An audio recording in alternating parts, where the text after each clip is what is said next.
Et bienvenue à tous dans l'Expert, votre émission quotidienne où du lundi au vendredi, je vous partage mes avis et mes conseils en paris sportif sur les matchs NBA. J'espère que vous avez la forme. Ici Dorado, parieur professionnel au Mexique, pour une nouvelle émission. Une émission où on va changer un petit peu le format. Je vais vous expliquer un petit peu pourquoi.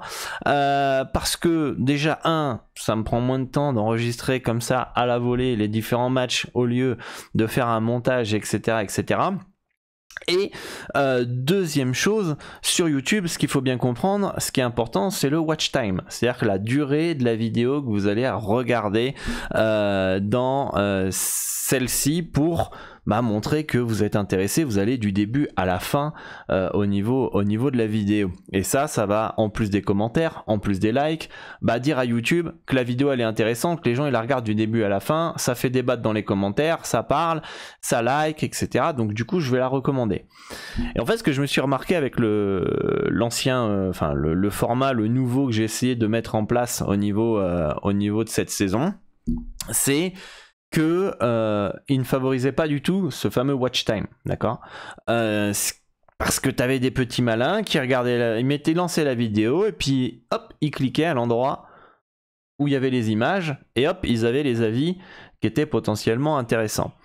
Et d'ailleurs, ces vidéos-là faisaient moins de vues, moins de rétention que les vidéos comme celle-ci, comme je suis en train de faire, un peu à la volée. Parce que justement, avec ce format-là, c'est peut-être moins carré, c'est peut-être moins, on va moins à l'essentiel, etc. Mais au moins vous êtes obligé de regarder la vidéo et d'être attentif à ce que je vais dire si vous voulez avoir mes avis et mes conseils sur les différents matchs. D'accord ? Donc, très important, si vous voulez soutenir la chaîne, c'est de regarder la vidéo, d'accord, et de liker, commenter, ça fait plaisir, de me faire part aussi dans vos commentaires vos pronostics, les petits malins qu'on vous voit qui viennent parler après, on vous a pas vu venir avant pour commenter et dire ça c'était sûr, d'accord. N'oubliez pas que vous avez votre plan d'action totalement gratuit pour remplir vos objectifs dans les paris sportifs. Vous avez le lien WhatsApp dans la description et les commentaires épinglés. Vous nous envoyez un message, vous allez recevoir un message de bienvenue avec des questions, 3 questions. Vous respectez bien ces 3 questions, vous répondez, vous nous ajoutez dans le contact, vous nous dites comment vous vous appelez et nous on prendra du temps pour mettre en place votre plan d'action en fonction de votre niveau et votre capital. Moi, ce que j'ai remarqué avec mon équipe, c'est que y a à boire et à manger sur Internet et que malheureusement, vous pouvez être perdu et inondé par des informations qui sont vraies ou qui sont fausses, qui vont renforcer certaines croyances, etc. Et vous allez faire plein d'erreurs, etc. Et moi, ce que je veux, c'est vraiment que vous ayez des résultats, que vous puissiez vous créer un complément de salaire, à gagner un SMIC, ou même pour les plus ambitieux, vivre des paris sportifs. Et donc du coup, on a mis en place ce plan d'action avec mon équipe. D'accord, vous pouvez aussi scanner si vous voulez le QR code, si vous voulez nous envoyer un message. Et très important de nous contacter et de nous donner vraiment un maximum d'informations sur votre parcours, vos ambitions, vos objectifs, et nous on va pouvoir vous guider à travers nos 17 ans d'expérience dans les paris sportifs. Donc important, si vous voulez remplir vos objectifs, c'est gratuit, le lien est dans la description. Sachez aussi, dans cette émission, on prend en référence toutes les cotes de Pinacle PS3838 qui est le meilleur bookmaker au monde, d'accord, qui ne limite pas les parieurs gagnants et qui propose les meilleures cotes sur le marché mondial. C'est une des erreurs principales dans les paris sportifs, c'est justement que vous pariez sur des cotes qui sont beaucoup trop faibles pour pouvoir maximiser vos gains. Donc moi je prends en référence les cotes de mon bookmaker, celui où je mise, puisque c'est là où je vais avoir les meilleures cotes et je vais pouvoir maximiser mes profits. Voilà, ça c'est dit. Si vous voulez un compte d'ailleurs sur PS3838, vous avez dans la description de la vidéo le formulaire du broker Asian Connect, vous le remplissez, vous donnez votre prénom, email, etc.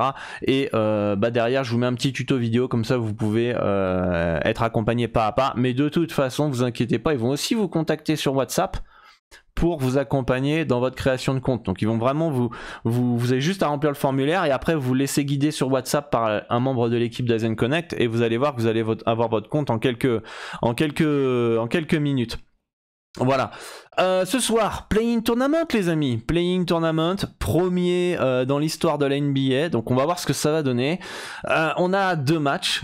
Indiana, Boston et Sacramento face aux Pélicans.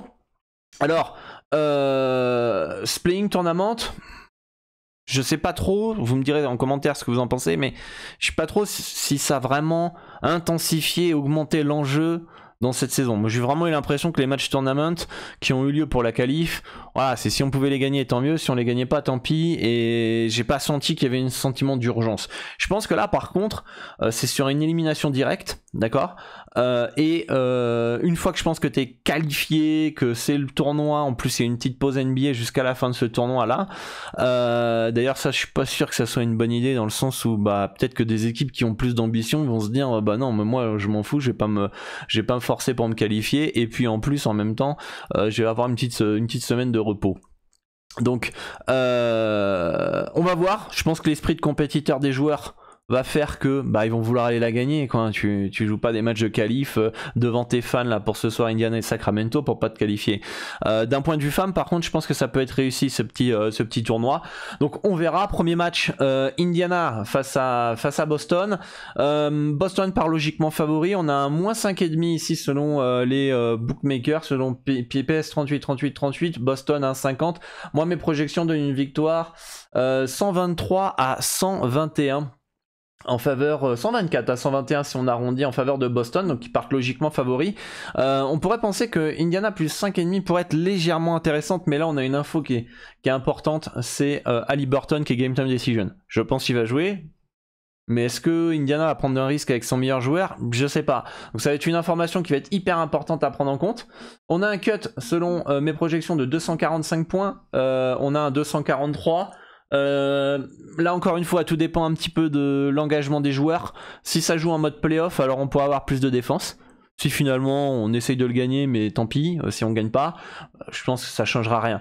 Donc pour moi il n'y a pas vraiment de value actuellement sur les over-under, handicap, victoire sèche. Je pense que ça me paraît bien placé. Il faut vraiment attendre la présence d'Haliburton. Et en proposition joueur, on va aller regarder ça ensemble vite fait. Alors attention, c'est pas ma stratégie, hein, donc on va aller voir ce qui peut choquer à première vue. J'ai cru que c'était Jalen Brown à over 12,5 points. Je me dis oula, ça c'est pas mal. Si Haliburton n'est pas là, alors Buddy Hield over 14,5 points à 1,87 pourrait être intéressant. Donc notez-le. Après à vous d'aller faire vos recherches hein, d'analyse sur les performances joueurs. Moi je vous partage à travers mon expérience, mes connaissances sur les équipes, quelques pistes hein, et puis après voilà, à vous d'aller analyser. Vous avez ESPN. D'ailleurs je vais vous mettre dans la description les 8 critères pour parier la NBA. Je vous partage tous mes outils, les sites que j'utilise, etc. Allez la voir et vous aurez tous les outils pour pouvoir parier la NBA. Qu'est-ce qu'on a vite fait là? Jalen Brown il est un peu irrégulier je trouve. Il peut mettre 30 points quand il peut en mettre 15, donc il est un peu chiant. Et Tatum over 30,5 points ça me paraît haut, mais après faut pas oublier que c'est face à Indiana qui défend pas et qui joue vite, donc ça va favoriser les over. Ça va favoriser les over, pensez bien à ça. Qu'est-ce qu'on peut avoir à première vue là? Miles Turner, double-double à 2,95. Ça ça a bien baissé, hein. C'est quand même bien baissé. Parce qu'il était autour de 4 hein, quand je vous le proposais dans l'ancien format. Obi Toppin, ok. Pritchard, ok. Ok. Haliburton, ouais non je pense qu'on a vraiment là Buddy Hield over 14,5 points.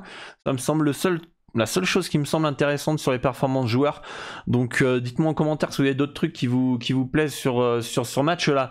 Et au niveau du deuxième match, donc ça c'est Sacramento qui reçoit les Pélicans. Alors mes projections donnent une victoire 119 à 117 en faveur des Kings, donc une victoire de 2 points. Les bookmakers donnent un handicap de moins 3,5, donc ça me paraît just de partir sur les Pélicans en termes de value. Hein. On prend toujours une marge d'erreur ici, et en termes de cut, on est à 236 sur mon fichier, et on a un 237 points, donc ça me paraît très bien placé d'un point de vue cut et handicap sur cette rencontre. Donc pour moi, il n'y a pas de value, il n'y a rien à faire dans cette rencontre.